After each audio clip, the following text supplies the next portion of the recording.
friends கிளி மீன் மஜா மீன் சின்ன சைஸு சுட்டா பையாங்க உயிரோட இருக்குது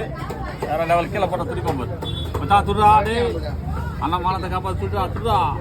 ஐயோ துடிக்க மாட்டானே இவ்வளோ நேரம் துடிச்சாப்பா அப்பதான் கிளம்பிட்டாம்பா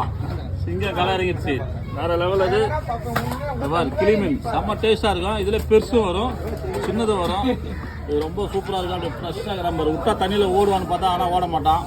பையன் அப்படியே தகமாக நின்றுவான் ஏன்னா கரையை வந்துட்டா திரும்ப அது கடல் வரும் வேற லெவல் கிளி மீன் அந்த வாயை பாருங்க அப்படியே கிளி மாதிரி அது கடிச்சுட்டான்பா சூப்பர் போட்டான் பையன் கடிச்சுட்டான் வேற லெவல் அப்படியே மறக்காத ஒரு லைக்கை போட்டுருக்கேன் செம்ம ஷார்ப்பாக இருக்குப்பா பல்லு ஏய் வாமச்சான் இப்போதான் நீ கரெக்டாக இருக்கு ஃபேன்டாஸ்டிக் கிளி மீன் வறுத்தாலும் நல்லா இருக்கும் குழம்பு வச்சாலும் நல்லா இருக்கும் மறுபடியும் கடிக்க சொல்றியா வேணா நீ ட்ரை பண்ணி பாரு